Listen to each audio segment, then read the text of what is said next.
That's what we're on now. Let's go.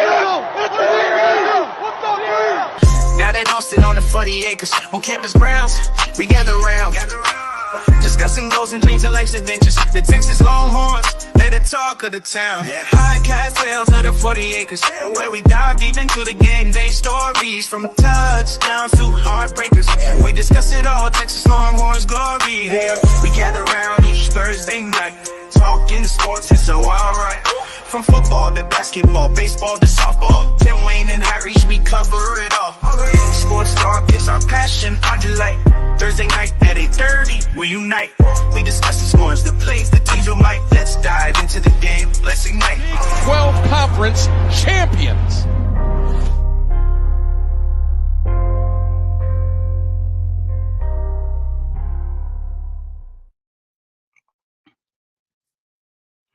You know what? What's up?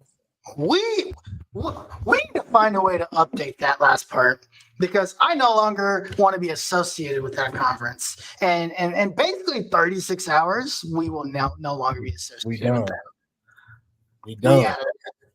But anyway, welcome to Longhorn Fan Battle Podcast. I'm your boy, Harish Nukala, and this is my boy, Tim Wayne. Tim Wayne, it's been a wild week on the 40. How you doing, man? Listen, I'm going to tell you, I've never had a situation where my phone died from social media until this week. Like, there's been so much going on, bro. And all across the 40. Yes, absolutely. It has been nuts. We have had the amount of stuff that's come out this week, just within those last 72 hours has been some of the craziest things I've ever seen in my life. From football to basketball to baseball, we've covered a lot within the last 72 hours. It's funny that the song has those three sports because those are the three sports that are popping off the most right now. Yes, absolutely. So let's get right into it. We will here in a second. Before we do that, let's pay some bills real quick. FanBattleSports.com, where you can get the latest and greatest from the AFC South, including the Mayo-eating Titans, the Texans, who are still overrated, the Jaguars, who just created Baby Sunshine, and the Colts, who will, for the 8th straight year, start a season with a healthy quarterback. Hopefully we can end it that way. FanBattleSports.com. Also, if you're interested in starting your own show, hit us up on the Contact Us tab. Contact Us tab. Let us know, and we will set you up with everything you need to get started. FanBattleSports.com. Hey, real quick, did you know Trevor Lawrence and his wife announced that they're pregnant today? I did not know. That's why I said a little sunshine. I was tripping out because of the Dak Prescott lawsuit that was dropped. What's that? So allegedly, there was a case or a civil suit against Dak Prescott for sexual assault. Oh, shoot. Yeah, but it's been dropped. So the civil suit's been dropped. It's a civil suit. But with all the Deshaun Watson stuff, and that's the thing, I don't necessarily know for it to be like, I don't know all the details of it. Yeah. I just know that I saw it and I was like, oh, this is not good. But yeah, the lawsuit was dropped. It was dropped about maybe like a little over 24 hours ago. But the judge dismissed all sexual lawsuits against Dak Prescott. I don't know. I didn't even know that this was a thing. So I was just happy that was over. I don't know how that's going to affect Dak Prescott. His contract is up after next year. Yeah. So I don't know how that's going to work. I don't know how that's going to play out. But yeah, that's been going on. That's what I've been dealing with in the NFL world. Brutal. But hey, enough talk about quick note on the Cowboys. My wife has been watching the Cowboys cheerleader show on Netflix. Have you heard about this? Yes. Have you seen it? No, but I've heard great things. One of the It's funny that you mentioned that because I follow a content creator on TikTok, and she does a bunch of like just miscellaneous stuff, influencer type stuff. Hmm. Your traditional TikTok influencer. She tries on clothes, goes on trips, things like that, and documents her experiences. Yep. Her mom was a Dallas Cowboys cheerleader. Really? Her mom was black. So one of Okay. the things that is pretty cool is that she, was going and explaining like how her mom ended up being a cheerleader. Oh, that's pretty cool. Yeah. Well, I don't mean to burst your bubble there. I watched like 10 minutes of it. I thought it was boring. So I stopped watching. I mean, to be fair though, if you're not into cheerleading, that's not your thing. You know what I'm saying? But do you remember back in the day, they used to have like the trying out for the cheerleader shows? Those were lit. Because those were over dramatic. That was peak reality TV time, my friend. They were trying to tell you a dream, my friend. But no, I did watch those too. One because the trials for the Dallas Cowboy cheerleaders, it's tough. Yeah, it is tough. Yeah. So. But you know what? This is also I don't mean to get off topic here. Honestly, we've got so much to talk about. When we say dead period, literally everything is, until this week, everything has been dead, right? If it wasn't for Jim Schlossnagle, this week would be boring. There's nothing happening. Okay. Bronny James got drafted by the Lakers. I could have told you that like 8 months ago. I thought he was going to get drafted by the Spurs or the Mavericks. That's where he was projected to go. So here's the thing. The Mavericks had the last pick in the draft. They had no chance. Right. Like if you knew the Lakers were ahead of you, the only chance the Mavericks had of getting him is trading ahead of the Lakers. Right. And they didn't do that. That's also, fair. the NBA draft this year. So I did you watch any of it? I didn't even watch it. I watched it, and it was all France players. You know why it's all France players? I think the draft overall was terrible. Like this draft class is horrible. It's bad, and like this is going to be one of those historically bad draft classes. And then of course you got the Hawks. They got the number 1 pick for the first time in the history of their franchise, and they've got like probably one of the worst players in the draft. How they don't get Alexander Sarr, I don't understand. I don't understand that either. So I don't know. With a Frenchman, you do realize the first 3 picks of this year's draft went to France. Yeah, I know. Because you know why? Because college basketball sucks. They're not developing talent in college basketball. Yeah. It's who's the first guy that went? The guy from Kentucky, the JJ Redick guy. What's his name? He goes to the Rockets. That dude's just a 3-point shooter. He can't do anything else. And they're like, "Whoa, this guy's gonna be awesome." No, dude, he's gonna. Yeah, you know how they do the draft. They have to sell it. He's gonna be a journeyman 3-point shooter his entire career. This draft class was bad. I didn't even bother watching. He's gonna get paid. Yeah, hey, good for him. But I didn't even bother watching. This draft class was terrible. But next year's class is gonna be lit. Next year's class is gonna be fire. Next year's class is gonna be interesting. It's gonna be fire. But it should be. We'll see what happens. All right. Yeah. Follow us on Twitter. We are almost at 2,600 followers. We really appreciate you. You guys know what we do on the Twitter. Well, you guys know what I do on the Twitters. We like to stir up all the issues. We've been stirring up a lot of issues. We've been having a lot of fun. Come have fun with us. Follow us on Twitter. And of course, we are almost at 50 subscribers on YouTube. Hit that subscribe button, like the video, comment on this. See, it's him getting better. Comment on the video.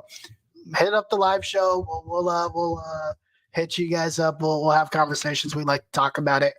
And of course, follow us on TikTok. We just hit 50 followers on TikTok. Yes, sir. And it was really cool to see that. So thank you guys for following us on TikTok. Continue to follow us. Follow us on YouTube. Listen, help us grow the channel. We'd like to get to like 100 subscribers, 200 subscribers before the season starts. We are only what? 64 days from the start. Yeah, 64 days from the start of the season. Yes, So sir. let's smash that like button, smash the follow, smash the subscribe button, all those fun things. And Tim, let's get right into it because I've talked a lot already, and I apologize. It's all good. Sauce effect. What? You know what's funny about this? We literally turned our entire program around in like 24 hours.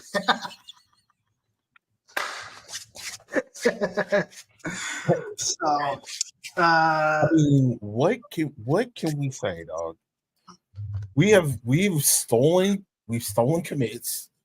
We've had people jump in the transfer portal. 11. It's up to 11 now. It's crazy. We've had an entire coaching staff changed. We've had press conferences. We've had a fan base just. Listen, and you know how I feel about A&M. You know how I feel about Oklahoma. To have that fan base, to have A&M like literally in shambles, is one of the craziest things I've ever seen. You would have thought, honestly, they just lost the national championship in football and lost their head coach in the same thing. But this is baseball. This is baseball. Again, nothing against baseball. Listen, I love watching baseball. I would prefer to go to a baseball game than to sit at home and watch it. But, geez, man, I thought you were about to say something crazy there. I don't think, we covered this before we went live a couple of days ago when this actually went down. I didn't really know about the relationship between Coach Schloss and CDC, Crystal Conte. I didn't know about how. They're literally I didn't know how tight they were, and I didn't know how far back they went as far as being friends. It's crazy, to now, right? So it does kind of make sense. I wouldn't even it makes perfect sense. If my friend is in a place that he doesn't want to be in, if you were at a place that you didn't want to be, right, for a company, and I was the head of another company and I could get you a high-end job, I'm gonna do it if it's there and I feel like you can do it. Yeah. I agree with that. This is literally the same thing. And I don't I understand from the Aggies why they're upset, right? You just went to the national championship and then your coach just got gutted from you in like less than 24 hours. But you also got to look at the relation. They're not going to look at that. But ultimately, I don't think this is a hire unless you look at the relationship between the two. Yeah, but also, what you were saying, that it didn't seem like he wanted to be there. Let's not kid ourselves, right? A couple things here. A&M was phenomenal in baseball. I'm not gonna knock that. I know the reason why he's here, right? I know that this is all about best friends and all that good stuff, right? Absolutely. I'm not stupid. He doesn't leave A&M if CDC's not here. That is a known fact, right? But I think it's also CDC is here. Plus, Texas baseball is one of the best baseball programs of all time. Yep. Right. Austin is better than College Station. I mean, if you're going to bring your family somewhere, right? Yeah, he's going to leave his family in DFW. Austin is probably one of the better cities to bring your family to. Right. No knock against College Station, but it's knock against College, bro. Ain't nobody living in College Station, fam. It's College Station, and it's not far from Austin at all. It's hour and 30 minutes, hour and a half, yeah. So Austin College Station. Austin's the more popping city. It is the capital of Texas, and it's growing at an exponential rate, and it's growing like at an insane rate right now. Right? Would you want your kids to grow up in College Station, or would you want your kids to grow up in a city like Austin? I'll tell you this: Unless we're gonna kick the Aggies' ass, my kids will never step foot in that city. There you go. I've never stepped foot in this. I've never been to College Station. Never had a reason to go. I've been to College I might Station. go next year to watch the game. I've been to but College Station, and it is very scary. I I've heard some horror stories. I was pretty nervous going through College Station because Yeah, it's like what outside of, is it closer to Houston? yes, Okay, yeah, fair enough. Yeah, but so let's be so there's that, right? Number 3. What I don't understand why Texas A&M fans are upset because they literally did the same thing to TCU. pretty much. They literally 2 years, 3, 4 years, whatever the hell he came to College Station. He was literally in College World Series with TCU, and then they basically fired their coach and hired him the next day after they got eliminated from the College World Series. So suck a left and a right nut. They're only mad because it's Texas. If it was anybody else, they wouldn't care. Which coach mentioned in his press conference earlier yesterday. Yeah, he did say that he got some pretty nasty messages from higher ups there, people that were on boards and things of that nature. He didn't say what was said. No, But he did say if this wasn't Texas, they wouldn't say anything. if But you because it's Texas, it's a problem. if you look, I mean, did you see the Texas A&M Barstool guy? Yes, yes, I did. That's all you need to know. It's that I watched level the Texas A&M Barstool guy, and I also watched this gentleman out of Baton Rouge, and he was basically going at a reporter that went at him and was like basically like I have the story. I'm in Baton Rouge. You are in College Station, and you're calling me a clown because you don't have the right information. He's an idiot. And he also went on this long rant about how College Station fans was one of the pivotal reasons why he didn't want to be there. Yeah, dude. I showed you the video the other day. He literally had an interview with the media, and he was like, "I don't really know what's going on here. I don't know what they do here, but he basically said this is weird." Like he didn't like College Station. He what is the word that you do? He tolerated College Station. He tolerated College Station. He didn't like to be there. And then there's the little clown baseball player who said that he wasn't a good person. Bro, if you'd been there for 3 years, if you wasn't a good person, why didn't you just leave? Yeah. And why did you wait until after he left to say it? And then you got there. Well, he wanted to play baseball for A&M. All right, then shut up. Like, what is your problem? He's gone now. So why are you so worried about how he is? And listen, I have zero empathy for that fan base. They can all kiss my ass. I don't really care what they think. My thing is that, and again, it's only a problem because Texas was the recipient of your coach, right? Yeah. You basically did the exact same thing. Whatever relationship that he had with this AD and between him and his AD, between him and the fans, like, you gotta kind of look at yourself in this situation. Like, what did we do to run this guy away? Supposedly there were some donors that were like not necessarily the greatest of people to deal with. And again, we've been a part of that situation. Oh, at A&M, yeah. Well, no, not necessarily, but talking about the donors, donors making, chiming in on what should happen with the program and stuff. There's been a long history about that. One of the things that we praise Mac about is his relationship with the donors and how he was able to handle the donors. That's one thing that Charlie Strong and Tom Herman didn't necessarily they didn't have the best relationships with the donors. And eventually that, I don't want to say that was a reason, but not winning on top of that and not having a great relationship with the donors doesn't make the situation any better. So at one point in time, it probably was terrible to be here at Texas, and they probably were relieved when they left, or were relieved of their duties, but still got this massive contract for whatever amount of dollars that they were expected to get. So I think you like looking at it from a bird's eye view. All of this makes sense. If my homie's over here and he's working and he's doing good, and he hollers at me and he's like, "Yo, how's it going over there?" And he's like, "Yo, I'm not really feeling this place. I don't really like this place like that." Okay, cool. You know what?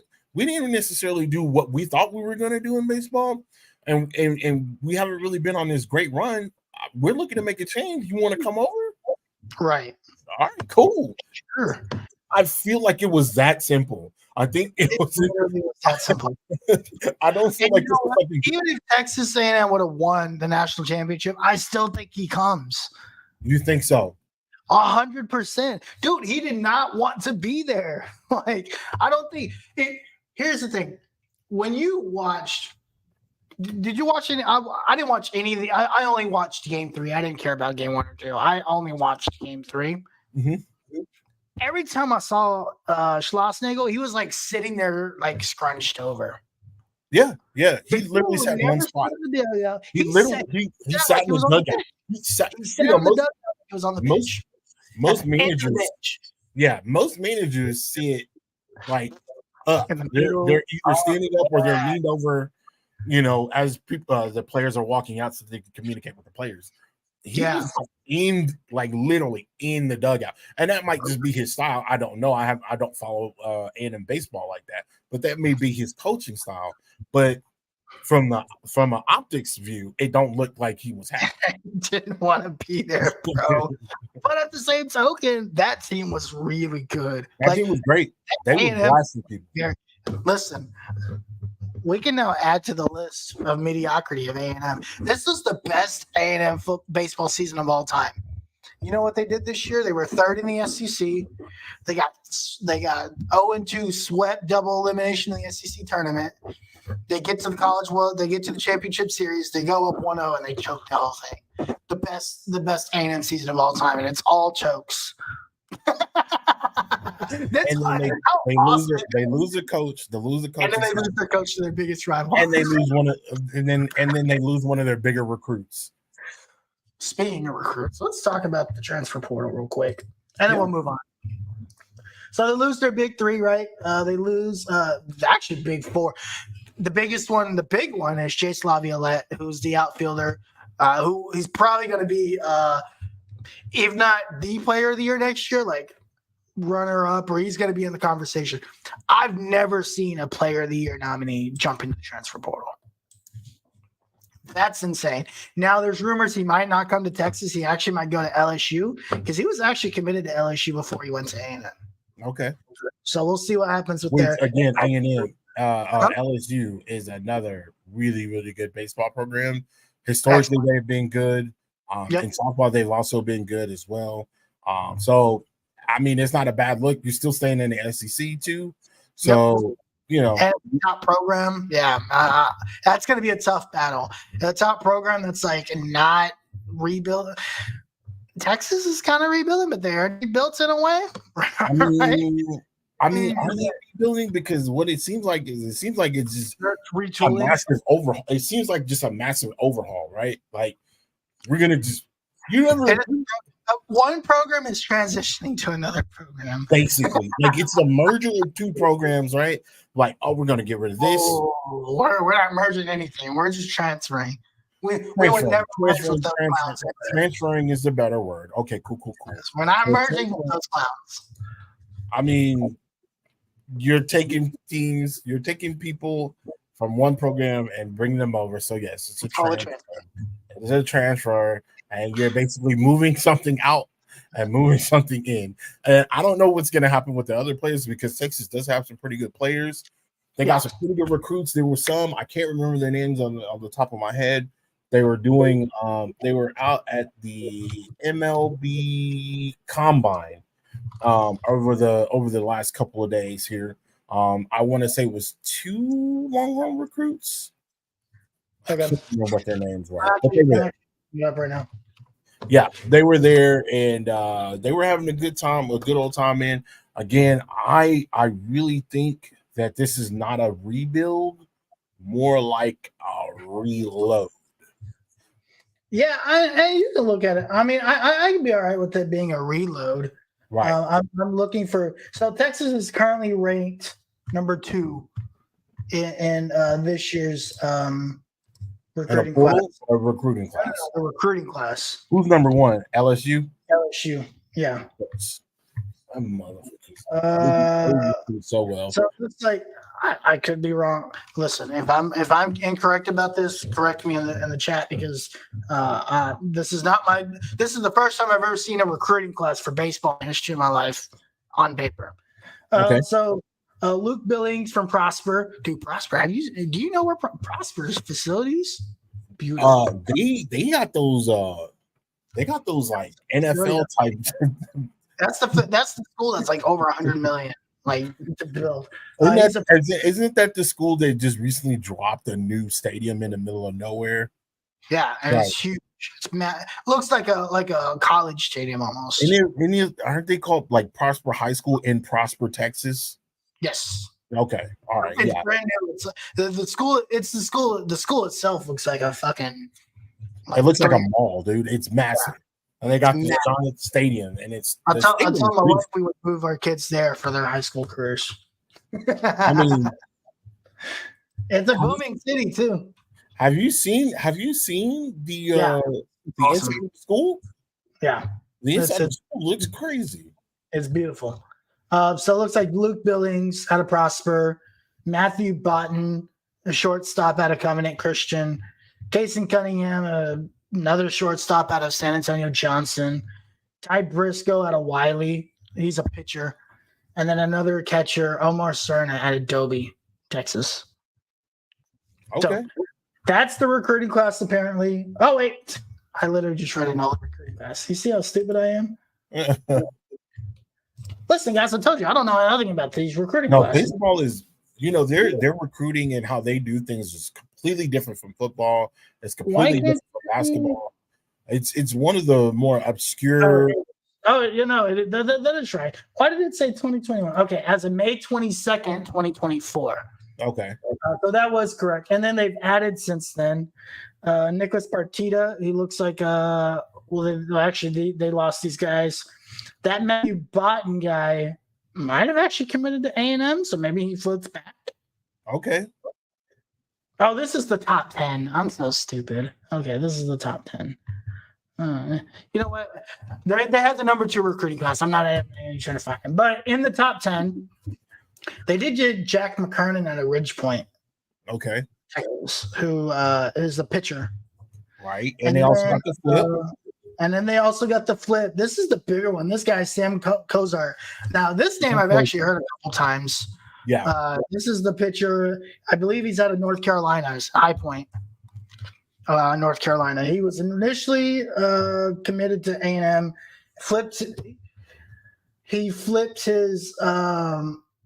his commitment. It looked like he posted something on Instagram this morning saying that essentially is saying, I guess he's committing to the Longhorns, and he was initially committed to the Aggies. Right. And then this is the list of transfers that are currently in the transfer portal. I don't know if Texas is going to get all these guys because there's a lot. And Texas actually has some good guys on this roster. Right. There's still talks that Jalen Flores might come back. Obviously, Will Gasparino was just a freshman. He's going to be really good. So Chase Laviolette, we just talked about, or Chase Laviolette. This is the guy I think might be the most realistic, Gavin Grahovac. Okay. He's the third baseman. He was a freshman. And we don't have a third baseman anymore because he just graduated. Right. So this might be the most realistic one that transfers. This is the one that I think is the most interesting. Jeff Kent's son, Caden Kent, is also in the portal. Which is actually really funny because I watched Caden Kent for like the first time this week, and I was like, man, this guy sucks. And now he's in the transfer portal. So, and I was probably completely wrong about it because I don't know diddly squat.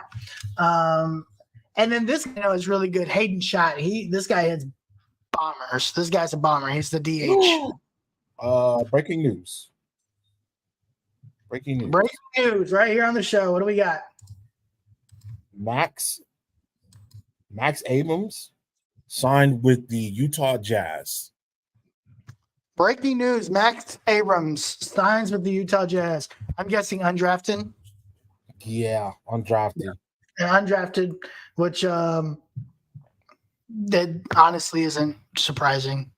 Listen, we know he as good as he was as a scorer, he has a lot of deficiencies, Yeah, and he's definitely gonna go G League. yeah. Yeah. So That's cool though, man. Like that's cool, man. Like hey, listen, I think we'll talk about RT here in a second because he's making some moves himself. But I'm feeling pretty good. I told you during SEC, those SEC coaches meetings or whatever, that I was pretty impressed with RT, and I think this further solidifies why I'm impressed with him. right. So shout out to Max Abrams. Anybody else? Because I don't think anybody got drafted. I haven't seen anybody else. I just saw that. That was one of the. Is Dylan Dessou coming back? Huh? Is Dylan Dessou? No, Dylan Dessou is not coming back. Did he get picked up? Anybody? I don't know. I thought Dylan Dessou was going to transfer. Nah. Let's see.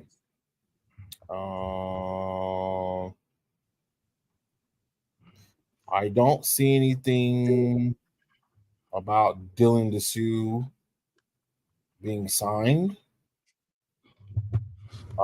He just got.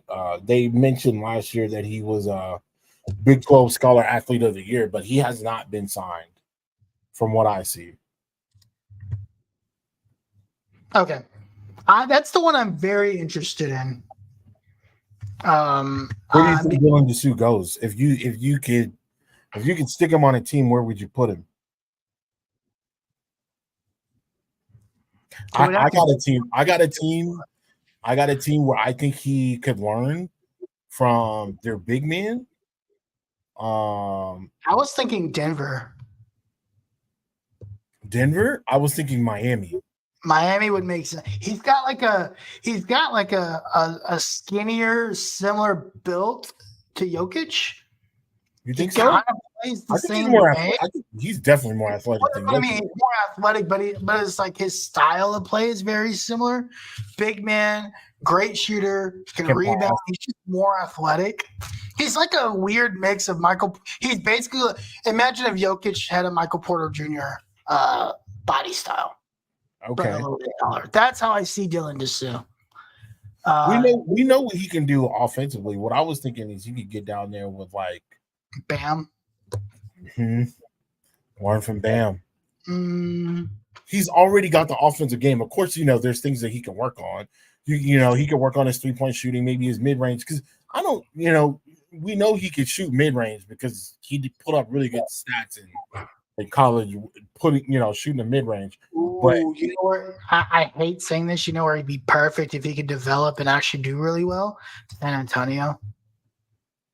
Oh God. Have him develop and put him next to Wemby. Well, and now you have a stretch 4 and it opens the lane for Wemby completely. Yeah, that would be crazy. That would be nice. And they just got freaking Minnesota. We pissed them off because they're making moves out of the wazoo now. Yeah, they are. Yeah, they are. I'm trying to think where else he would fit.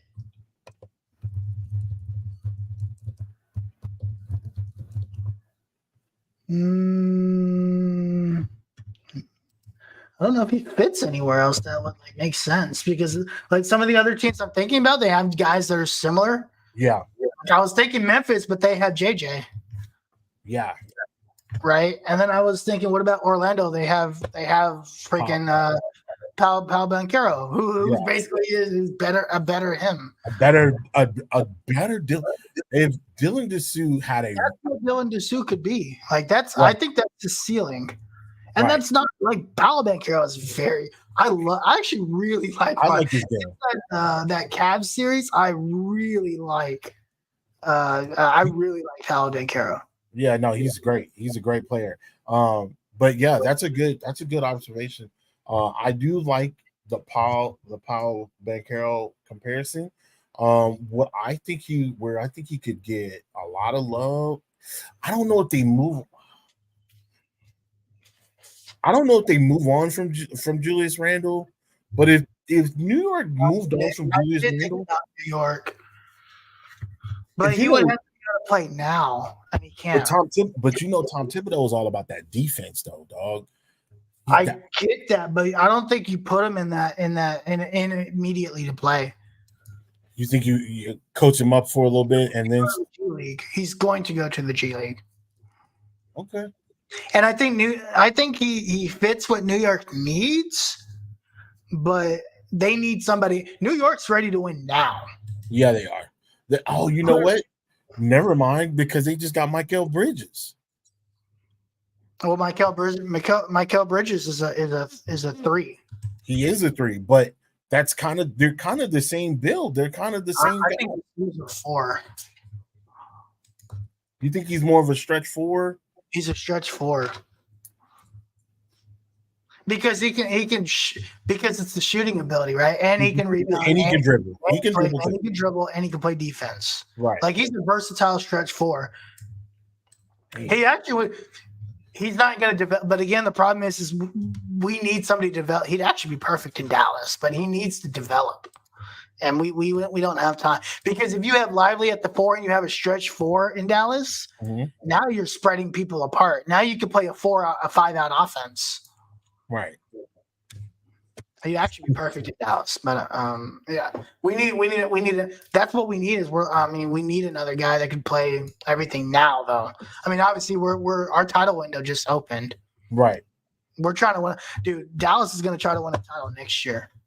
They're going to keep this. They're going to keep this 5 together, and they're going to strengthen the bench. You know, I think you'll have Jaden Hardy jump in there. He's going to have big minutes next year.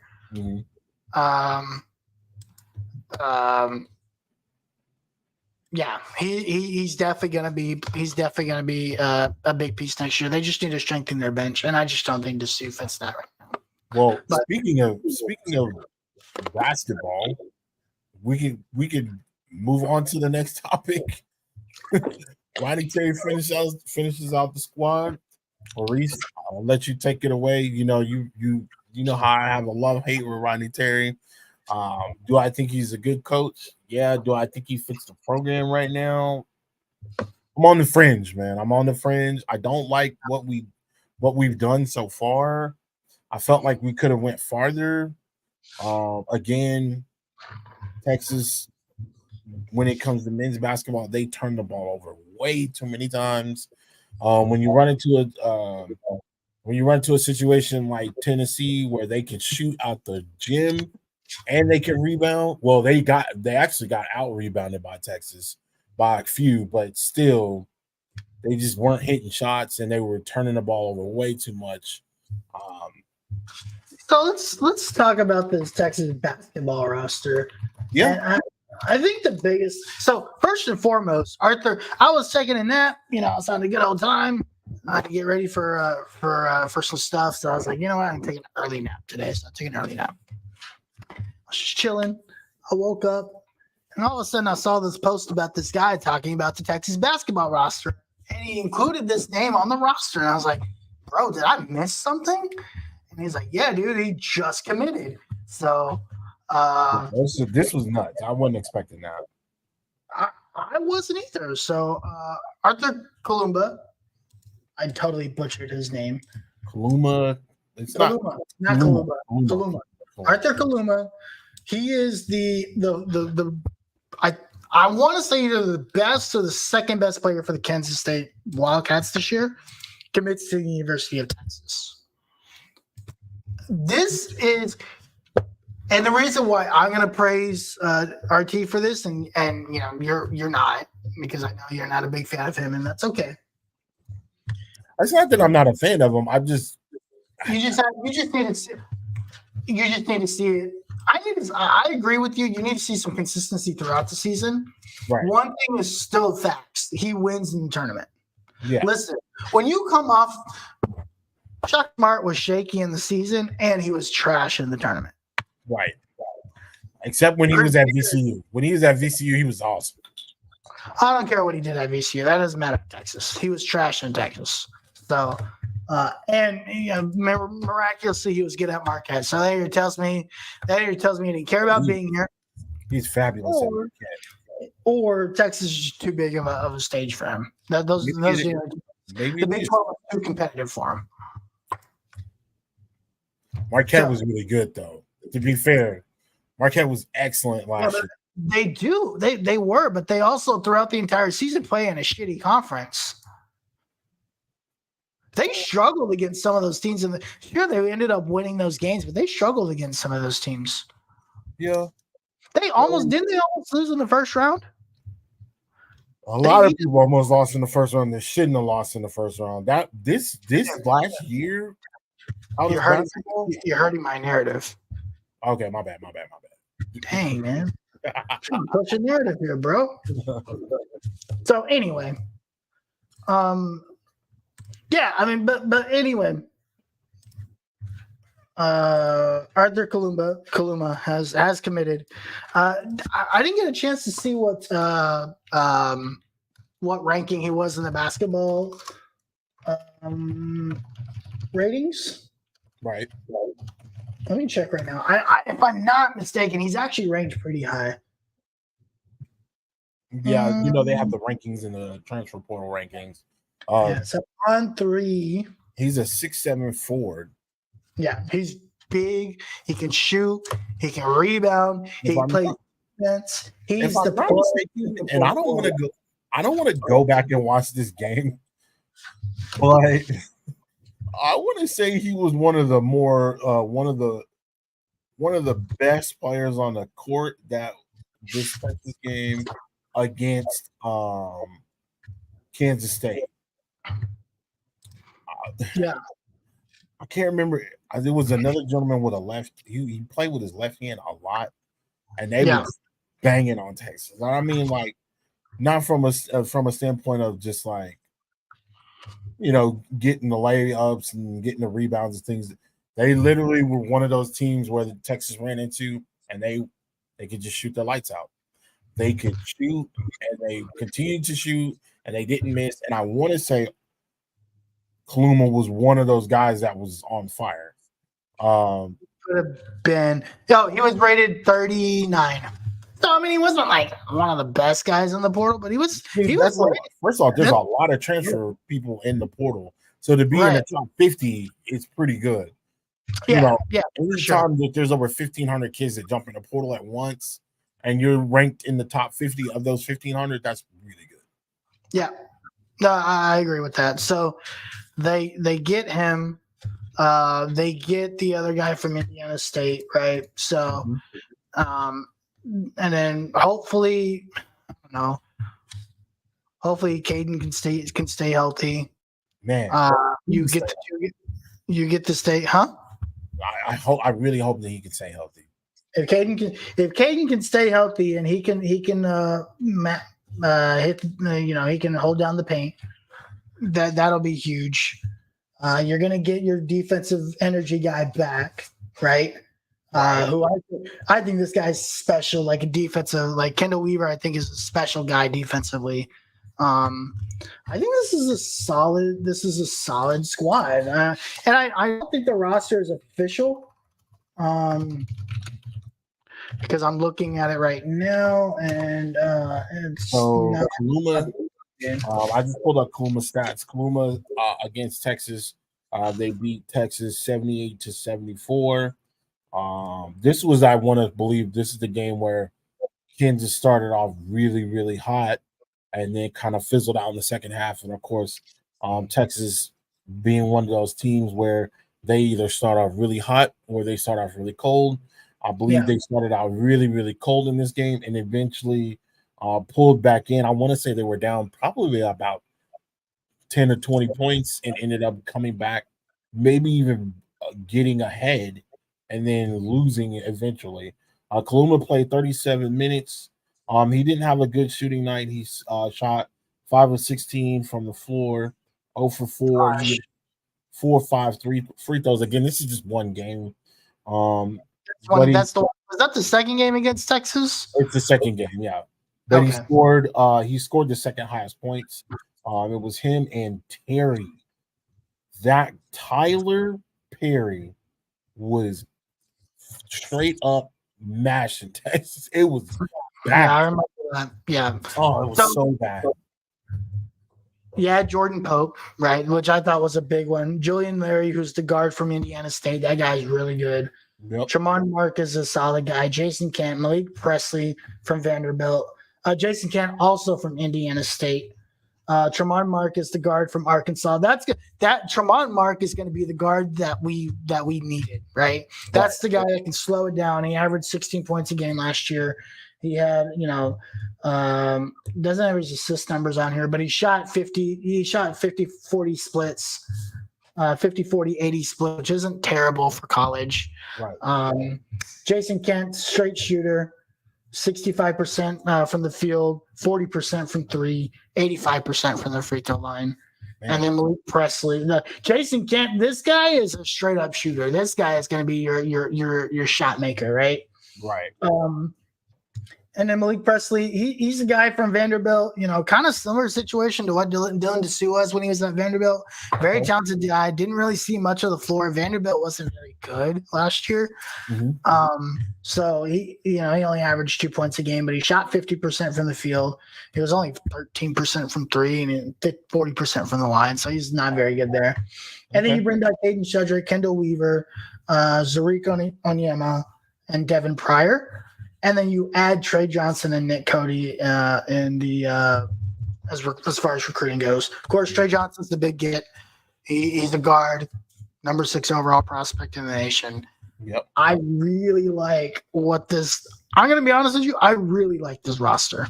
Like, I think this roster is a Rodney Terry roster because I think Rodney Terry's roster build type is actually very similar to Chris Beard's roster build type. Okay. I just want to see what happens. Again, I've been on the fringe with Rodney Terry. I do like him as a coach. However, I don't know. It might be a Shaka Smart situation where, you're here at a large university where they have high expectations, and you may not be able to galvanize the troops or whatever the case may be to win those big games. Not saying that you're a terrible coach, because again, your tournament record is great. He has a great tournament record. But we need that to transition into more. Some Final Four appearances, some Sweet 16 appearances, and when we get to the Final Four, let's not blow it. Out. Let's not get blown out the water. Let's actually have an opportunity to compete for a national championship instead of losing to Miami. So, was Ronnie Terry the coach when we lost to Abilene Christian in the first round? That was Shaka Smarts last year. Okay. I remember we were at watching that game together and we were pissed. That's when we're like, this guy got to go, fam. This ain't it. I had never seen anything like that. That was terrible. That was disgusting. That was gross. To me, that might have been a worse loss than Kansas versus Texas in football. It's definitely up there. It's with Abilene Christian, and don't get me wrong, Abilene Christian in football, they have put some great product on the field. But Abilene Christian in basketball, bro. Yeah, it was disgusting for sure. That was a low period in Texas basketball. And Texas it was not pretty for sure. All right, Tim, let's finish out the Texas sports talk. Official visit season's over. Yep. Now we just wait for decision time, right? So no more official visits can happen. All the big ones happened. Last week, Khalid Lockett happened. Those guys returned back to the 40 for their last official visits. Just to remind you, last week we had Khalid Lockett. We had Michael Fasusi, Jamie French, KJ Lacey was back on campus. Of course, the Texas commit. Elijah Barnes was on campus. DJ Sanders. I don't think DJ Sanders. Devin Williams was here last week. Cade Phillips, who I think Cade Phillips might be one of the ones that might actually end up committing here very soon. Okay. Devin Coleman, who's the 3-star guy out of Cedar Hill. Mm-hmm. We did get a commit, right? We got the lineman out of California, big dude, John Willis, this John Mills, sorry, huge guy. This guy is you know, I look at his build and I look at what who he reminds me of. Stay with me here. Stay with me here. He reminds me of Trent Williams to me. I was gonna say Quentin Nelson. Yeah, dude. Big guys that can move. Big guys that can move and they just maul people. They're not. And if you look at Trent Williams, if you look at his name, who you just said, I don't know why. Quentin Nelson. They're not fat guys. They're not. They're just. They're big guys, but they're solid. You can't. They're not getting moved around. There's a reason why both of them are top at their position on the offensive line. Man, if that dude is anything close to them, I mean, to me, that's what he reminds me of a Trent Williams. Is he going to play tackle? Is he going to play a tackle, or he's going to be a guard? I don't think we know. I saw him as a tackle. I thought he was a guard just because of the way he moves. But you can, if you think he's a tackle, you probably know more than I do. I mean, I'm only saying guard just because I don't know if his feet are built to be a tackle. Does that make sense? Yeah. Oh, interior offensive lineman. He's going to be a guard. Yeah, he's going to be a guard. That makes sense. So, but yeah, we'll see. We'll see what that looks like. So just to throw some dates out there for Texans fans that need to know, and this is really I want to cover in this segment. DeCorian Moore is August 30th. Wait, didn't he say he was going to move his date up? I don't think so. If he is, I haven't heard yet. Okay. Khalil Lockett's going to be on August 7th. Jeez. Okay. And then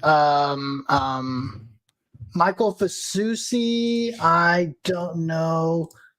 And these are just some of the bigger names, right? Who do you think is going to fall first? If any one of those three commits, who commits first? The guy that goes first. I'm gonna tell you who I think is gonna commit first. I would not be surprised if DeCorian Moore is like, you know what, in the middle of August, randomly is like, I don't need to wait that long. I know where I'm going. I think if anybody is going to commit first to the University of Texas, it's gonna be Frenchie. You think French is gonna commit first? Well, his date's the earliest out of all of them. It's the 13th. I think French is. Because I'm just being a fan just like everybody else, right? I look at his tweets, I look at what he replies to, I look at you can't see what he favorites anymore, but I used to look at what he favorites. Like, really? Yeah, you can't see favorites. Well, I know because Elon Musk likes to ruin our world, just like a couple guys that are talking about our world today. Yeah. So that. I think he's the one that's gonna fall. Michael Fasusi? No, French. Oh, Jamie French. Oh, yeah, Jamie French. That makes sense. Yeah. I was trying to find the Michael Fasusi dates. It's definitely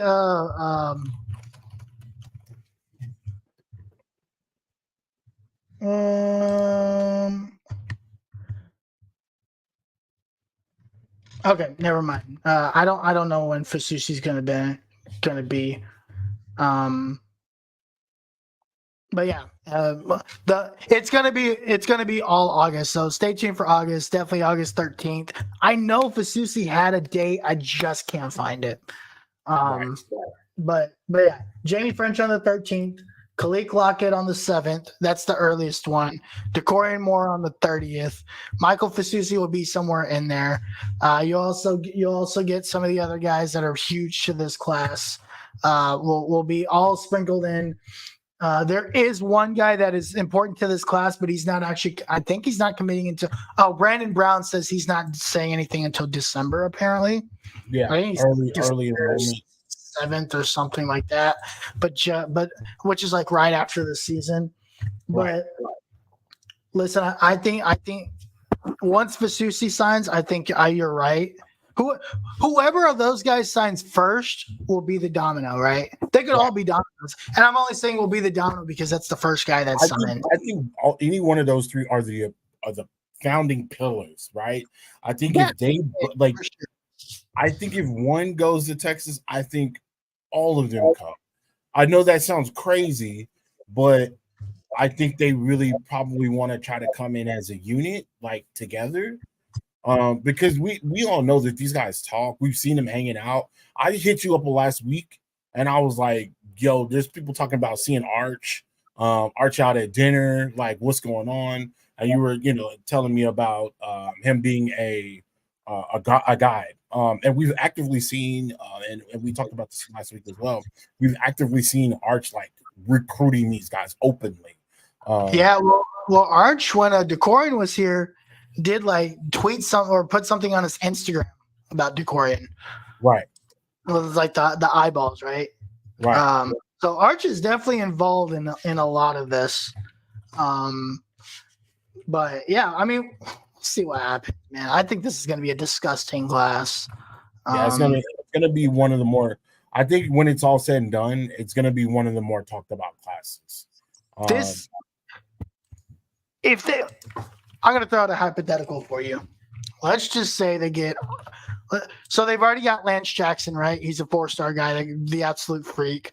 Mm-hmm. Elijah Barnes committed earlier this year. He's the 4-star linebacker, so he's a linebacker that you need. James Simon, he's the one that committed right before in basically late May, right before the visits. Emory Watson, who's the 4-star tight end who's been committed forever, right? You just get John Mills. Ricky Stewart. This is a solid class, right? Yeah. Brandon Brown, obviously. Lance Jackson. Let's just say, Lance Jackson. Let's just say you get all three of these guys, right? And then you also get Fasusi. Man. Is this the number 1 recruiting class in the nation? It has to be. Because they're all 5-star guys. Look, Jamie French is a 5-star guy. Did Jamie French, let me ask you this before you move on. Did Jamie French take his official visit to Texas before or after Ohio State? Jamie French never visited Ohio State. Jamie French visited Tennessee, Miami, LSU, and Texas. Okay.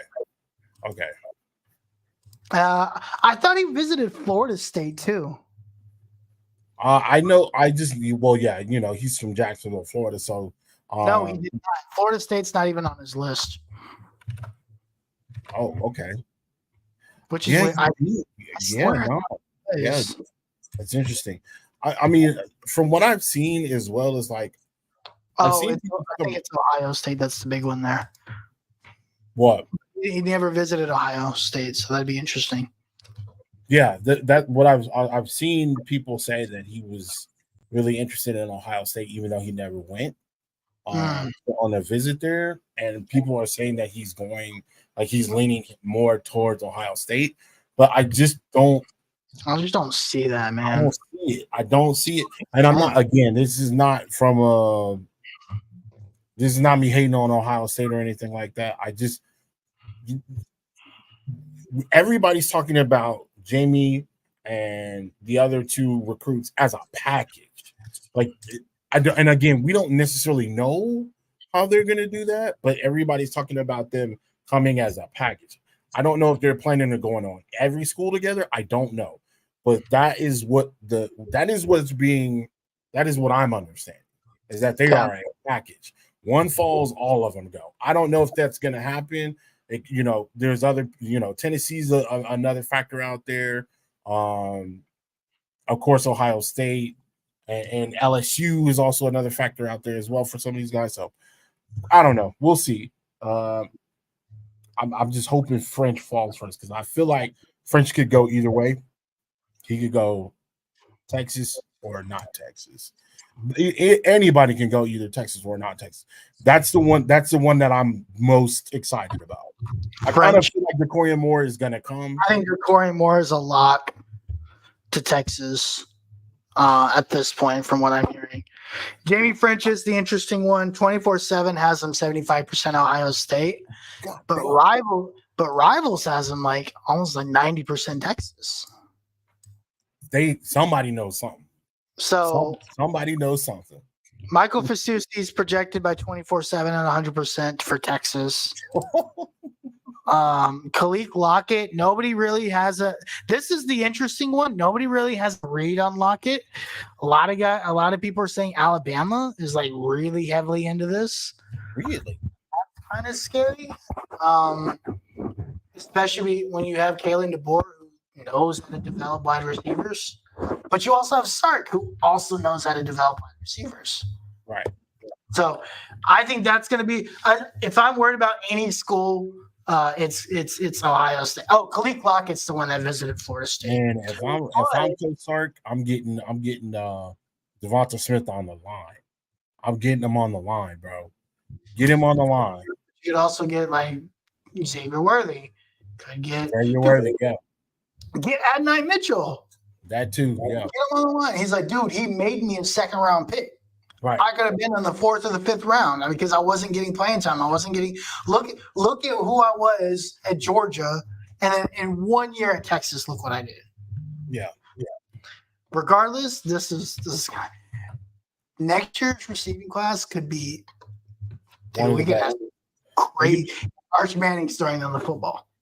You could have Decorian Moore, Ryan Wingo, Khalid Lockett, Jamie French. Yeah, that's and then you still have freaking Cook, Jonte Cook. Yep. On campus. You know, this Texas roster, dude, these receivers, we won't have a problem at receiver or running back for a while. Because we're already stacking 2026 too. Yeah. Texas has 3. They committed a couple guys as well in the 2026 class. We had some commits today, if I'm not mistaken. Obviously Diabell, right? The quarterback out of Florida, son of Rajah Bell, and then Chris Stewart, who committed yesterday, 2 days ago. The 3-star wide receiver out of Pearland, out of Shadow Creek. So the 2026 class is already starting to shape up. But yeah, it's nasty out there. That's all the wildness happening here on the 40. Now, let's talk about some college football 25 to end the show. Tim. Yeah. We are less than 3 weeks. Gonna put the list up. 19 days from early release. Yeah. 19 days from early launch of this game. Yeah, man, it's coming up really, really quick. We got some more stuff coming out tomorrow. We have power rankings coming out tomorrow at 10 a.m. I don't necessarily know if that's going to be a video or if that's going to be a long. Right. It might just be an actual like everything else was. Like an article, which is fine. It doesn't matter to me. I personally have one issue with these rankings. This is the only issue I have. They have currently right now, they have Georgia as the top offense. Then you had Ohio State. Then you had Alabama, and then you had Texas. I'm sorry. Offense. Oh, I've got it right here. So they're both ranked 91. Alabama and Texas are both ranked 91. I personally believe that Texas overall had a better season when it comes to Alabama. Alabama struggled for about 5 to 7 games. I think Texas should be 3. I'm okay with Oregon being 2. I'm okay with Georgia being 1. I'm cool with that. I don't see Alabama having a better offense right now than Texas. I also, again, I completely understand why they have this up here, but Colorado's offense is atrocious. Their offensive line is terrible. There's no way they rated that offense. Shedeur got sacked over 50 times last year. You know what? The fact that Colorado was on either of their lists was a joke. The only reason why they're up there is because of Shedeur and because of Travis. If Travis wasn't on their and their defense is trash. Yeah. Not even top 50. No. I don't think this Colorado, even with Shedeur and Travis, this Colorado offense is not even top 50. And that Missouri offense, and again, we all know that this is subject to change. We're only talking about right now. Yeah. We know that this is subject to change. We know that this is all a marketing ploy to get people talking. We know what this is. Yep. This might not even be the same when the game releases. This is just what they have right now. Yeah. Honestly, I think Missouri should be above Colorado. I think if you're going to have Colorado anywhere on this list, it's 10. Matter of fact, Clemson don't even need to be on the top 10 because I don't know Clemson's there either. Clemson, they have big playability, but they're not consistent, bro. They were not consistent last year. They had issues with the quarterback. Good. You know who should really be up there in the top, but they're not there? Florida State. Think so? Florida State, when they were on, bro. I think should be in the top 10. That's not Miami. Miami is up there. Miami's Oh yeah, dude. I think Cam Ward's gonna be a stud. Cam Ward is gonna be just fine. No, not Miami. What am I thinking? Arizona. Oh, Arizona is their top 25. How are they disrespecting Arizona like that? Arizona is better than Colorado. Arizona is better than Miami. Arizona is better than Clemson. Bro, I'm staying on this Noah Fifita train. I've been on this train for a minute. Can you click on the other page to bring up all of the offenses? I think I can get on their page. Give me a second. Let me see because that entire offense, the list is actually, once you get past 10, then it's not bad. The top 10 is the part that's atrocious. Everything else is actually not that bad. They had to have done the top 10 on purpose. The top 10 is terrible. Absolute garbage. Rankings week showcase. I would take Ohio State. If Ohio State was number 3, yeah, and Alabama was 5, I'd be fine with that too. Can you see this? No, you can't. All right, let me share screen. Let me do window. Is this the right window? Yeah. Okay. So this is the top 10, right? Utah 11. So I think that makes sense because Cam Rising, Penn State 12, awful. How Ole Miss isn't higher, I don't understand. Maybe because that one too. Kansas should have been higher. You can swap out Colorado with Kansas. But look at that. Swap out Arizona with Kansas. From Clemson all the way to NC State, they are all 87 overalls. Like that doesn't make any sense to me. I get why they have it there because there's at least one stud player on each of these teams, right? Who does Penn State have? Drew Aller? Yes. That dude sucks. He's not a stud. Ole Miss, they've got Jackson Dart. They have that receiver too, right? He's like a dark horse in Heisman. No, Jackson Dart's that dude's gonna be really good. Yeah, he's gonna be really good. I know about Jackson Dart. Right. Obviously got Jaden Daniels, but Jaden Daniels just got hurt again. Jaden Daniels, but the guy that's behind him is actually pretty good too. Their backup quarterback is decent. We played against him. He graduated. Did he? Yeah, dude. That dude was like a 9th year senior, bro. Man, yeah. You cannot convince me that Arizona is not better than Penn State, Utah, Clemson. I don't know if they're better than Penn State, but they're top 10 offense to me. I don't know if they're better than Penn State, but they are definitely better than Colorado. I'm telling you, bro. I think the people offense, bro. People did not watch people didn't watch Colorado versus Arizona. I did. We did. Yeah. Because we were going. They were. I didn't have a choice. Well, at one point in time, though, they were playing. It was like 12 o'clock at night, and they were going back and forth. Crazy game. They were going back and forth. That was a nuts game. The Arizona State game. People forget about the Arizona State versus Colorado. That game was crazy. And again, I like Shedeur Sanders just like everybody else, but that offensive line that Shedeur had was hot caca. And that's what makes a majority of your overall in the damn game. I'm also not as high on Shedeur as everybody else is. This year, particularly? Yeah, this last season that I saw. I think he has some mechanical issues that he needs to fix. Here's the thing. When Andrew, and just stick with me here, right? Just stick with me. When Andrew Luck was with the Colts, right? And he took all those sacks because their O-line was atrocious. All we heard was, well, Andrew Luck needs to change the way he does things. He needs to get rid of the ball quicker. He needs to be a little bit quicker on his feet and not take as many hits. I feel the same way about Shedeur. I don't think he should have taken as many hits as he did. I think some of that is his fault. Okay, so here's the difference with Andrew Luck and Shedeur Sanders. Andrew Luck at one point in time looked like he's about maybe 230, 240, 235. Yeah. He's a big guy. He's also 6'5". Shedeur Sanders is maybe like 6'3", maybe 220. And I'm saying 220, and that's max. That's with his pads on, right?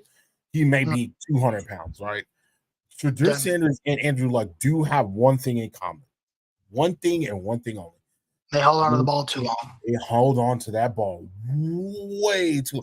Now, I can understand why Andrew Luck did. Andrew Luck was built like a horse. It was not easy to take Andrew Luck down. It's not easy to take Big Ben Roethlisberger down. They're bigger guys. Shedeur is not that guy. He's not a big guy. So you can't. I think the other thing for Andrew Luck is the way that offense was designed and set him up for failure because it was a down the field throw. So your routes didn't really happen unless you could hold on to the ball. So I think the scheme probably puts in that. But Colorado's not that offense. They are a get rid of the ball quick offense. And I can't tell you the amount of times Dion even said it. Shedeur needs to get rid of the ball quicker. Absolutely. From what I've always seen, it seems that they run a pro-style offense, which, again, stuff takes time to develop. You need time for your receivers' routes and stuff to develop. And there's a lot of concept routes in there and things of that nature. Again, holding on to the ball was his downfall. But, again, that offensive line could not stop a bloody nose. Now, listen, what they do. You know what they did in the transfer portal. They even got one of our guys out of the offensive line that wasn't getting much playing time. Again, look at that offensive line. Huh? Hey, but Kirkland's going to be good for them. He's actually I think Kirkland's going to be good for them too. He'll probably be one of the better offensive linemen. He just wasn't going to be able to get in front of the guys that were in front of him right now currently. It just wasn't going to happen. So I look forward to seeing what happens in this game. Again, I just think that in this particular setting with this particular list, that Alabama being over Texas is crazy, and Missouri not being ranked as high is also very nuts. Arizona not getting the same respect is also very nuts. Defensive wise, I don't think we deserve to be in the top 10. Oh, that's crazy. Go Buffs. Your old wife said go Buffs. Yeah. Cool. Go Buffs. You know what's crazy? You know what's crazy about that? It's like, bro, everybody was on Colorado. And this year, when they go to the Big 12, listen, they fell for the TCU hype because they were like, "Whoa, Sonny Dykes just went to a national title game." But they forget that team got gutted and went to most of those guys went to the NFL. casuals don't follow it like that, man. You know why this list was made? This list was made for the casual. It's made for the casual because none of us believe that list is legit. Freaking Colorado's ranked number 8, probably one of the worst teams in the nation Dude, offensively. the stadiums, even the stadiums was wild. We're about to go through the whole thing, Tim Wayne. We're about to do all of it. That's why this is what this segment is all about, baby. It says Ovi is over, but this is college football 25 time, my guy. That's why I said it's going to be a little bit longer show. All right, let's talk about the defenses. We don't deserve to be number 8. Yeah, again, Ohio State is definitely the best defense in the nation. I could concede that, right? Caleb Downs, what they did the transfer portal, yeah, that defense is insane. Look, this is what I would do in this instance. Look at the gap between Georgia and Oregon. Jesus Christ. What the hell? Like, what is the difference between 94 and 90? First off, having a 96 overall defense in general at the beginning of the game is crazy. That's wild, man. That crazy. Dude, Caleb Downs is probably a monster. You probably can't throw over the top. Bro, you probably can't even throw his way. He probably shuts down half the field. I don't know what joke, he probably I don't know what abilities he's gonna have, but I'm afraid to find out. I hope I never have to play. I don't want to find out. Matter of fact, I don't think I'm gonna play that guy unless I play ranks. I never played because I suck at regs. So let me ask you this. In regards to this build or this list right now, would you say that would you say that Penn State's defense is better than Texas currently? Yes. Would you say Utah's defense is better than Texas currently? No. I think they're probably about the same. About the same. So would you be okay with switching? Because when I saw this list, I was like, and again, we had conversations about this on this list, honestly. Like, I'm not joking. I think it's that bad. Comparatively to some of these other schools. Now this is disgusting work right here. No, wait. Go up to Oklahoma where they're the number 12 defense in the game, but they have ranked number 109 or 110 in passing defense. So there's a couple of things about that. I actually think the defense is going to be solid. I just don't understand the Oklahoma defense. There's legit people that are like, yo, this defense is going to be like really legit this year. Okay. And I can kind of see it. Like their defensive line is going to be really good. I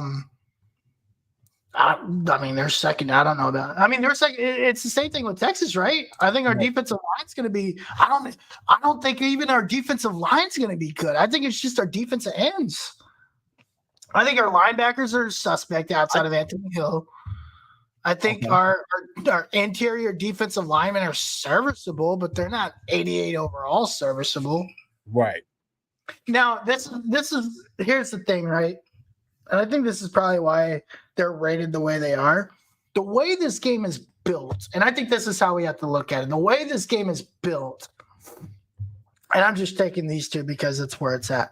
There's got to be a magnificent difference between a 96 and an 88. Like a +8 overall, if the game is going to play the way they say it is, right? A +8 overall is a big difference. Like you might not notice much between +2, maybe +4 even. But like the difference between Texas's defense and Ohio State's defense should be massive. Right. Absolutely. But all these like that are 88s shouldn't be all that different if the game plays the way they're describing it to play, which is I think the bigger thing. Absolutely. And again, like you said, there's a lot of 88s in here. There's a lot of 86s, a lot of 87s. But I don't think Oklahoma should be in the top 12. What? That's it. But if you look at these lower schools, Colorado's 22, but they're an 84 overall. That's not a good defense. No, that's not. I don't even think Colorado should be ranked in the defense. Terrible. They shouldn't be ranked in the top 25. They gave up a lot of butt last year. A lot. Big plays, broken plays. They couldn't tackle. They couldn't tackle. The only person that was tackling was, I don't even know. Shiloh? Nope. Maybe Shiloh, maybe. Shiloh's not that good, bro. I don't even think Shiloh's that good. I think Shiloh is a thumper. I think he'd be better as a linebacker, though. Yeah. But he plays safety and he gets beat over the top every 3 plays. So I don't know. I never checked to see if he gets beat. I've never actually seen him get beat in the games that I have watched. Yeah. But he has missed some tackles. If I remember correctly, he did miss some time. And this is the other thing about I think Colorado's offense is going to be even worse this year because they were bad in a not very high offensive power offense. And now they're going to the Big 12. On steroids. Right. Like, they only played like 3 good offenses last year. Yeah, good luck. Every offense is good in the Big 12. Yeah. Even the not-so-good teams will still put up 400 on you. Easy, bro. Easy. No, Colorado's defense is going to get torn a new one. Could you imagine Texas Tech playing Texas Tech in September or playing Texas Tech in October? It's going to be 50 degrees in Colorado, and they're going to come down to Texas Tech. It's going to be 95 degrees on AstroTurf, bro. I just want to see what this looks like. Let's just do a quick scan of this, right? Okay. All right, so they'll beat North Dakota State. I think they're going to lose to Nebraska. That's a rivalry game. That's a toss-up. That can go anyway. It can go either way. Baylor's going to put up a bunch of points against them. I don't know if they'll win. I think Baylor lose. I think they get a win against Baylor. They see UCF. I think UCF's going to be really good this year. I think UCF is going to put up a lot of points on them. Honestly, out of all of these teams on this board, I think UCF puts up the most points on them in the year. I don't. You know, I'm talking 55, 60 points. Hold on a second. So this is the thing. UFC's a loss. UCF is a loss. Kansas State's a loss. Yep. Arizona's a loss. Cincinnati's a toss-up. They both suck. Texas Tech is a loss. I think so. Utah's a loss. Kansas is a loss. Oklahoma State is a dude. They might not win 4 games this year. You think they regress? Yes. Dude, look at these offenses. If Cameron Rising is healthy, Utah can put up a lot of points. Right. And you're going up against arguably the best running back in the game, or the best running back in college football in Ollie Gordon in Oklahoma State. And they're not going to be slouches either. I think this is the team that's going to score the most points against them. Also got a quarterback that's coming back. Right. Dude, I think my favorites to win the Big 12 are Oklahoma State and Arizona. Okay. I think that's going to be the Big 12 championship game. You know how I feel about Utah. Well, my problem with Utah is I'm just not confident Cameron Rising can stay healthy because he's never been able to do it. Right. That's my problem with Colorado, with Utah. Their defense is stellar. I think if he can stay healthy, I think they're going to be really good. Dude, Colorado might not win 4 games this year. It's looking pretty rough right now. It's looking really rough, man. We're delusional, man. This is crazy. Like at first, I was like, "Oh, okay, maybe." I just don't see it. But anyway, 84 overall. There should be a significant difference between 84 and 96. I think we're going to see that a lot. But again, the casual fan is not going to be paying attention to that because the casual fan are going to be playing with the top teams. Yeah. They're going to be playing as Georgia, Texas, Oklahoma, all of those guys. Ohio States and the Michigans and things of that nature. They're gonna be playing with those guys. For people like us that like to play with small schools, especially in a dime, we are going to struggle. It is going to be an absolute struggle if you start off with a small school. You can't waltz up in there like you did in NCAA 13 and 14 and hang in there and maybe pull out a win if you keep spamming the same play. Yeah, that's not going to work anymore. They're going to learn the plays. They're going to be significantly faster. And that's what the exciting part is going to be. No more of the plays over and over. YouTube plays don't work. Right. Very excited. Somebody's going to find a way. I believe wholeheartedly somebody will find a way. Adjusts, right? And Right. we'll talk about this next piece next. But the AI adjusts. It'll only work for a couple plays a game.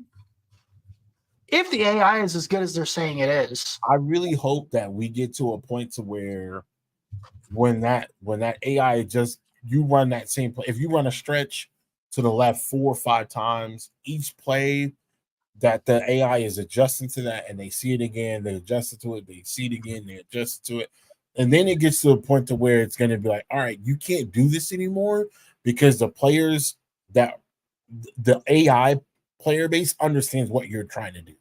Right. So if you continue to run to the left side because you got a good offensive tackle and maybe you got a tight end on that weak side that's really, really good, maybe they start getting blown up. Maybe they just start, they start to lose stamina more because you keep running same play over and over and over. The wear and tear system plays a factor in that too, right? Right. Yeah, you can run to the left side every single time, but your halfback keeps getting hit in the shoulders or he keeps getting hit underneath. Right. And so he's losing speed, right? I think those are beyond just the AI, it's the wear and tear that I think is going to make a difference too. Yeah. Also, I found out that you can turn on you can turn on and off the wear and tear. So you don't have to play. We're not doing that. No. We're leaving everything as is. No, we're not doing that in our dynasty. Yeah, you better figure it out. But the last piece we need to talk about, Tim, is the toughest places to play. I don't understand why LSU's not number 1. Camp Randall needs to be in the top 4. Listen, baby bro, little bro. How Texas A&M is number 1 makes no sense to me. I get why, because that stadium is loud. That stadium is, but is it really tough to play there? Here's the thing: if it's tough to play there, just Appalachian State wouldn't have won last year. Well, not just them. Let's just do. Okay. So if it's so hard to play there, let's see, 19. So last year A&M was 7-6, right? Mm-hmm. Oh wait, maybe we can go year by year. I'm just trying to find.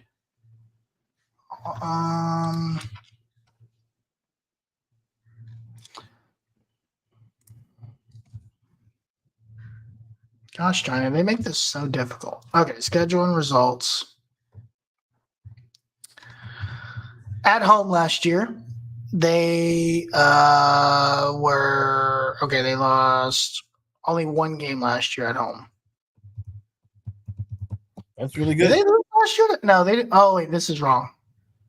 This is 2020. Oh. Let me check. So in 2020, they didn't lose a game at home, right? Okay, fair enough.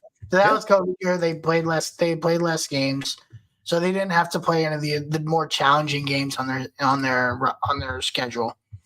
In 2021, they lost home games to Mississippi State.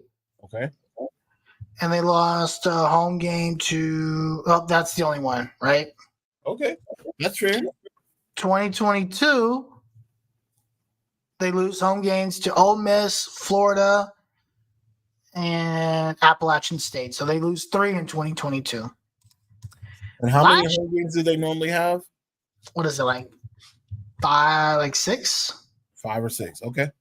Let's just say 6, right? So they had 1, 2, 3, 4, 5, 7, right? So they lost 3 out of 7 in 2022. Okay. Last year at home, they lost to Alabama. Oh, they actually only lost 1 home game last year. To Alabama? That's it. A lot of their games were losses on the road last year. Okay. I'm kind of interested to see who they actually play at home. 5 games? I'm interested to see who they actually play at home. Something tells me they play weaker programs at home.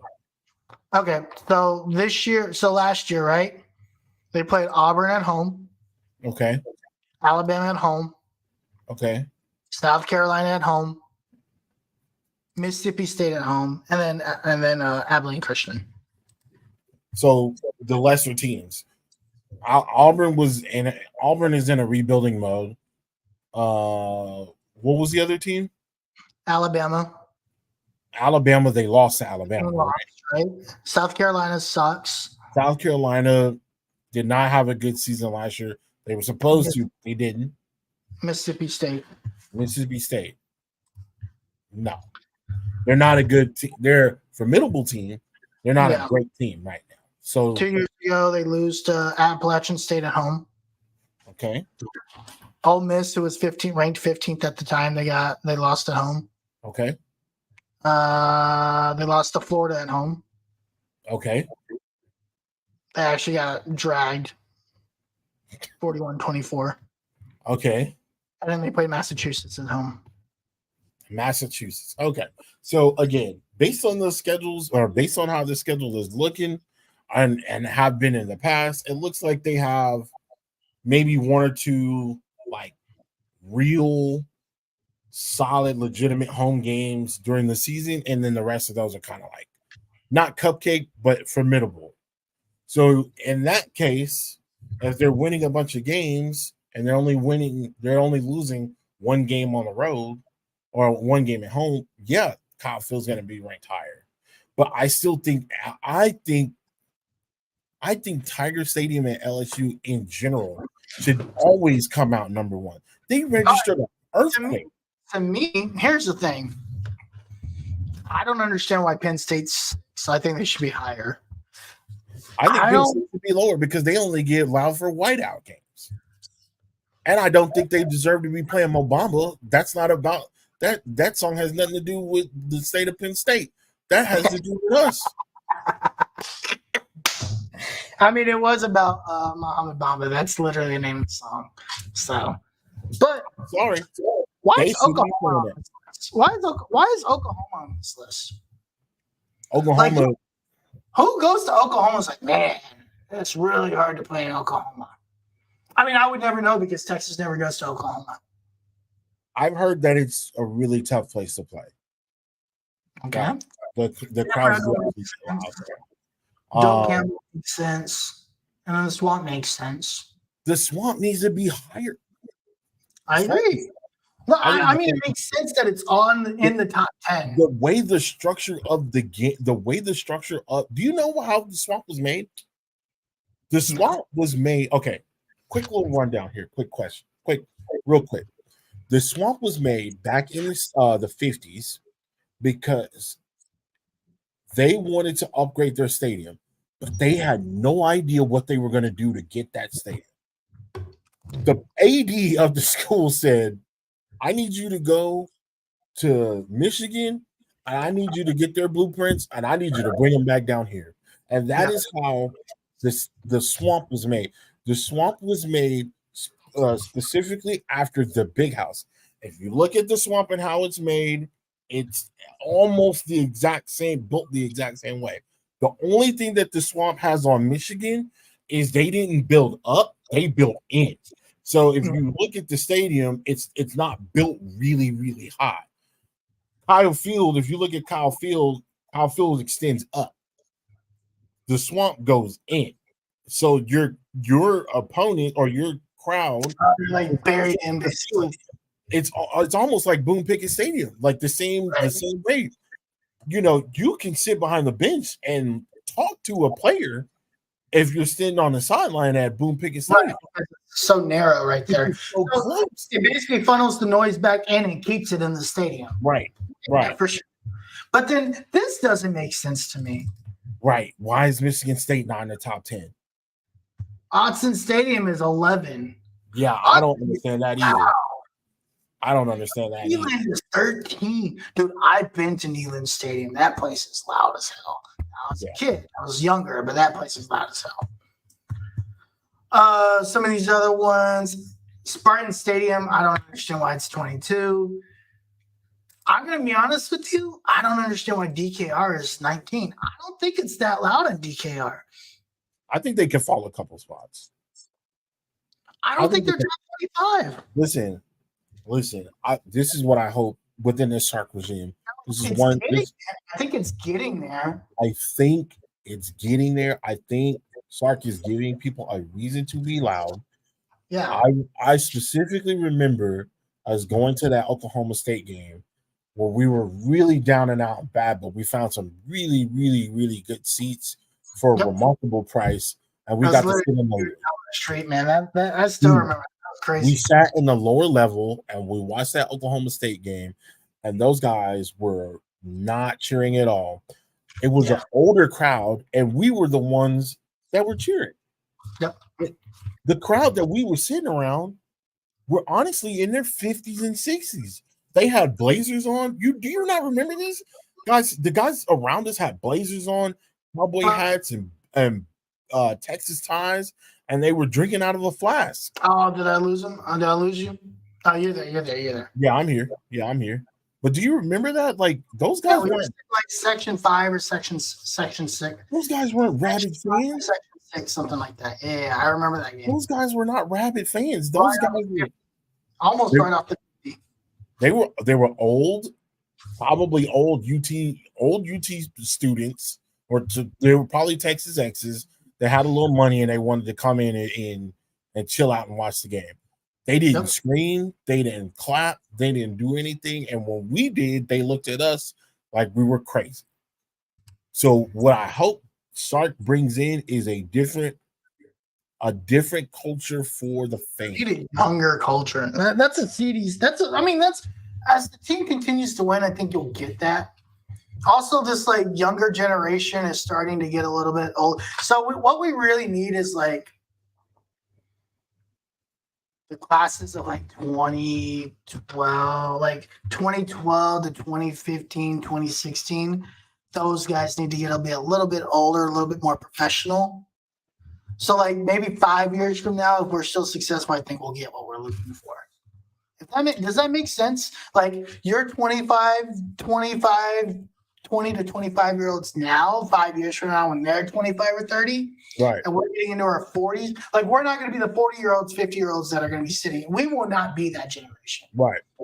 We will be the 50-year-olds that are going to be up and rowdy, right? So it's like that we need to like the next 2 generations to be a little bit older. Yeah, they need to get a little bit. Makes sense. I get what you're saying. You're saying that this generations that are coming up are going to be the more rowdier ones. The millennials onwards are the one. I had such a bad rapport with that older generation. Like I think they're. I don't want to go off on a tangent. They're essentially running our country. So, are you referring to Gen Z? Or are you referring to baby boomers? Because what we were sitting with is baby boomers. No, baby boomers. Yeah, we were sitting with the baby boomers. Yeah, that is a generation I cannot stand. All right.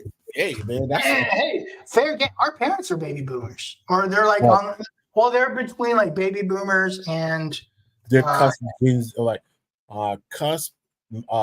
baby boomers and Gen Z. Gen X. I'm sorry. Gen X.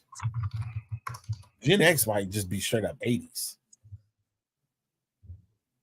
Yeah, my parents are baby boomers.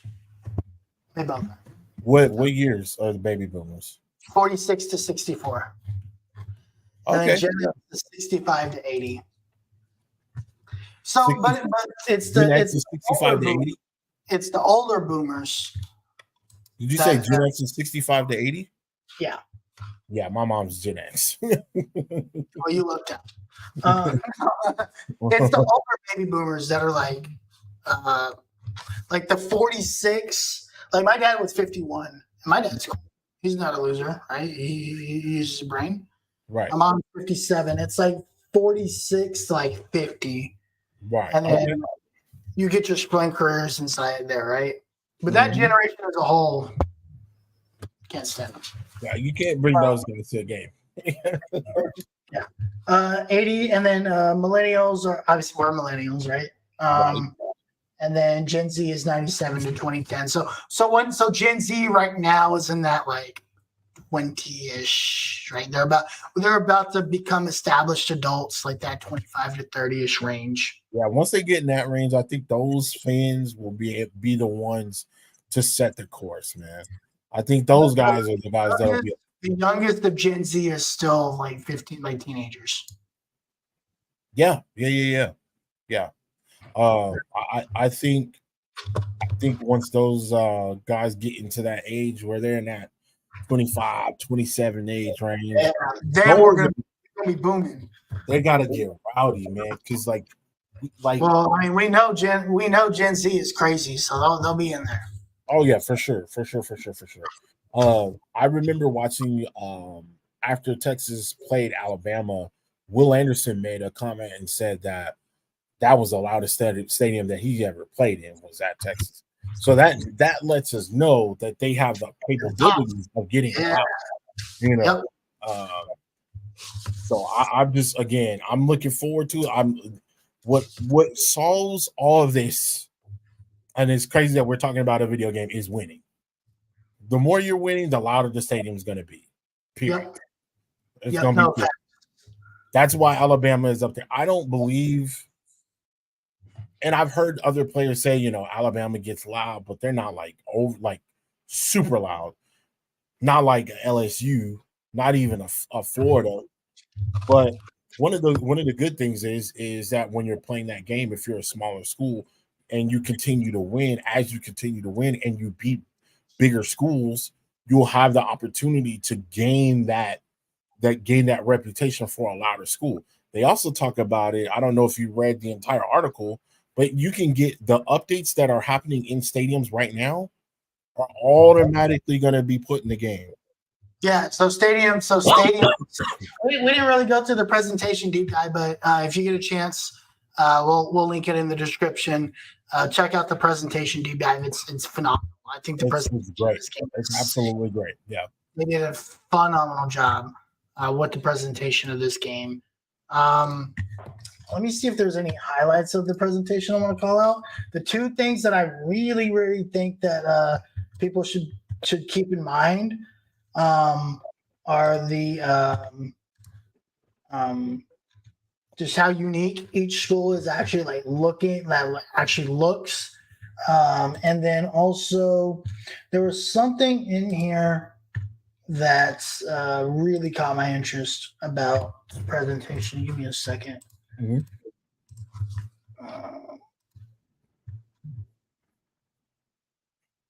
While you're doing that, let me ask you a question. Do you think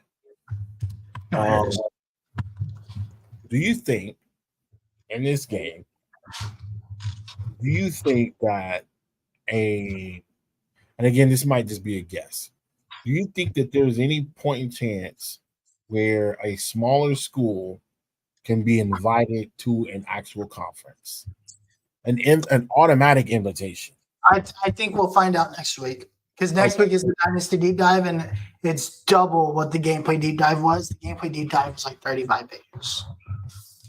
Yeah, that's crazy. That's 70. So Deep Dive is going to be 70, 75 pages. But the one thing I want to call it is just the detail and the mascots. Okay. There's one thing that stuck out to me in the deep dive. It was like how much detail. Like they actually showed like the mascots running onto the field. Like I thought that was lit. Like look at what they did with the Georgia mascot. Obviously, Smokey both ways, right? Smokey the mascot and as a runner. We all hate OU, but this level of detail is insane to me. Like putting the logos on the hoofs. Of the OU horses, like Smokey hanging out with Smokey, like this is cool stuff. And then obviously you see the Texas Follow Me Eyes team to get the level of effect on there. Yep. I don't know. There's just so much. I mean, they even show you like the amount of work they did to put into this game, and so now when we say, look. When we say that they pushed this game back for a reason, this is the reason why they pushed it back. like to get this level of detail. Right. And to be honest with you, even if they didn't add this amount of detail in the game, I'd have been happy just because of the game. But you could tell that the development team really, really wanted to make this a special game. And I think regardless, it would have been special. That's why I have to get a physical copy of this game just to signify how, like, to signify like that the game is actually back. Because again, when we were at EA and we were relatively young in our careers there, like this was just a no brainer. The game came out, you got the game, that was it. Like this was a no brainer, and the fact that it's been gone this long was just like it's just like I I don't think I've been like so pumped to actually buy a physical game. I'm not gonna lie to you, a lot of the stuff that I've been playing has been on like either Game Pass or some type of service game, Yep. or I don't even really buy a lot of games anymore. right. It's not that I don't play the games anymore. It's just that there hasn't been anything to catch my eye in a long time. This year in particular is a year where I'm like, oh, it's a lot. You know what I'm saying? It's about the college football is my number one. You know, Wukong, we've been talking about that for like 4 or 5 years as well. That's a Souls type game. And then like a number of things like the remaster Snake Eater, which looks fantastic. I haven't played that since I've had a PlayStation 2. I can't even remember the story. So by the time that this game comes back out, it's gonna basically be a reintroduction to Snake Eater. So like I said, I just, not only is college football is the pinnacle for me because of the relationships that it's establishing that have been kept intact even within the last, 10, 11 years. But yeah, man, I have to get a physical copy just for that reason alone. I have a physical copy. I'll probably get a physical copy just to get one. But I think the other thing that I think is really cool about this game, because it wasn't in the last game, is the hand signals. Like you'll see, like that's the thing. The fan interaction in this game.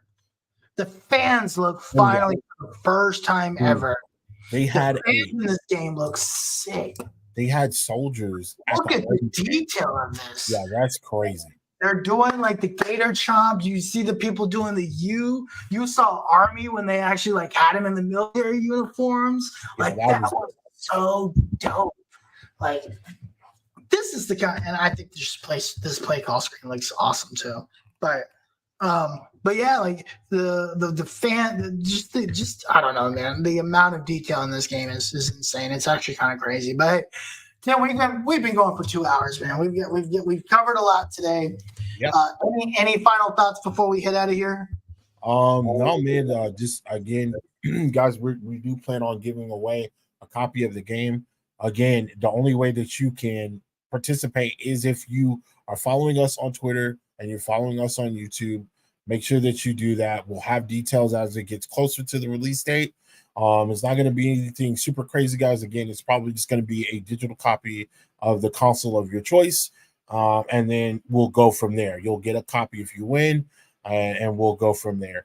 Again, make sure you like, share, comment, and subscribe.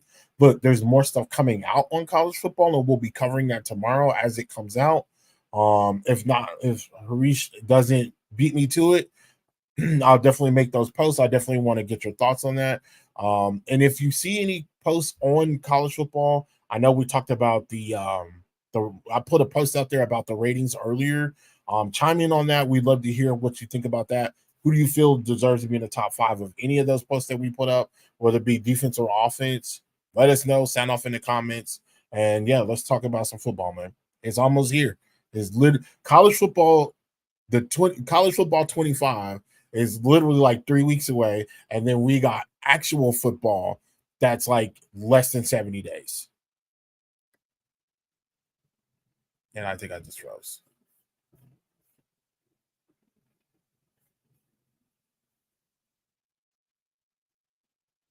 Can you hear me?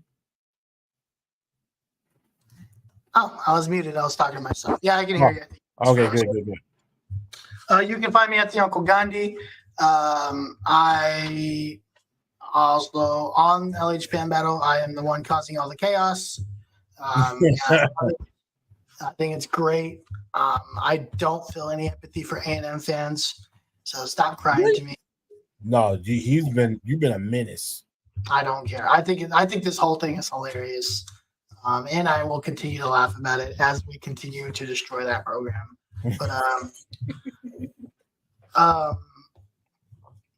But yeah, I mean, hey, that's us. But between now and then, we will probably post something tomorrow. I think tomorrow's the power rankings. Yep. This will probably be in the top 5. I'm just gonna be honest with you. I think they're gonna be in the top 5. I just want to see. I want to see if they drop anything in regards to all of the schools. I'm really interested to see what they do with that. Well, when I think when they mean power rankings, I do think it's gonna be like top 25. Okay, maybe they drop the whole thing, like all 134. That'd be kind of lit. That would be pretty dope. I would really like to see that.